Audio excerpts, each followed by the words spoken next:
All right, guys, let me show you something.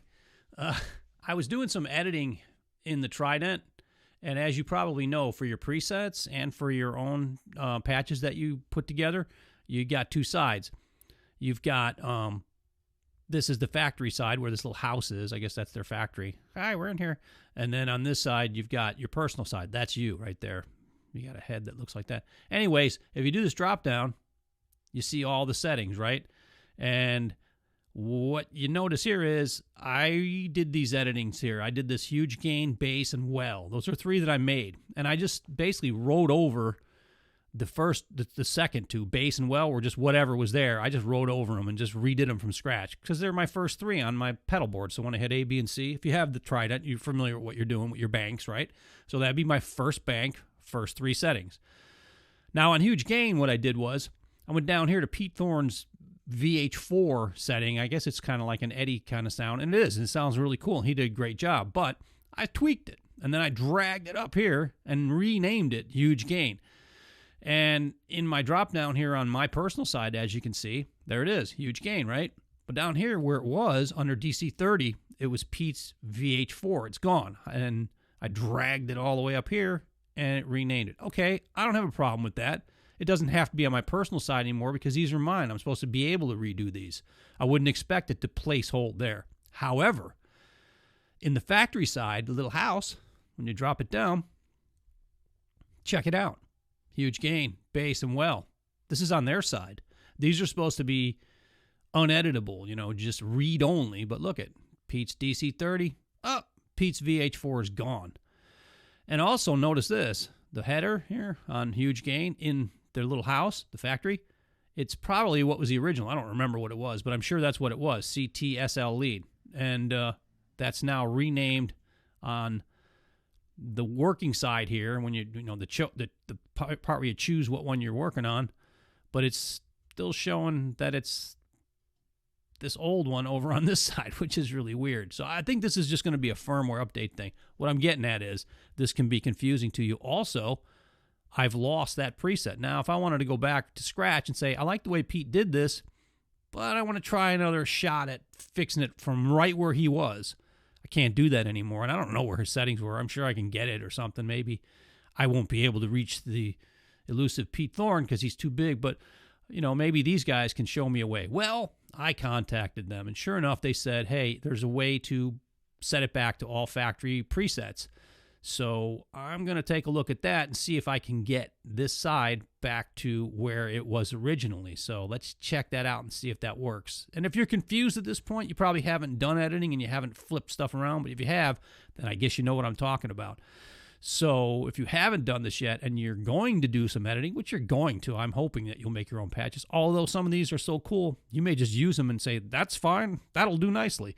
And some of these are, and some of them are pretty weird. So it just depends on you. And of course, I insist on making my own because I want it to sound like me. But some of these are a great base to start with. So like, let's say you go in here and then you do a bunch of tweaks. You move the driver over here and you move the mod to the front. You know, you do all your things. You change the microphone. You know, you change the cabinet and all this kind of stuff. That's fine. And then you save it and you change the name of this thing. You go up here and you go, I'm going to change this to whatever. And when you save it, then you can drag it up here. And that's exactly what I did. You'll wind up with your own settings here, but I'm pretty darn sure, unless yours is different than mine, that when you go in here, that sucker ain't going to be there no more. It'll have been moved up here and renamed, even on the factory side. See what I'm saying? So that all sounds very complicated if you don't have one of these and you're just perusing it, but if you've already got one, you've probably run into this. So let's see if we can fix this by going into the factory reset dealie. All right, so here's the screen, and there's the select and the parameter button. Hit them at the same time. Boom. And there you are in global settings.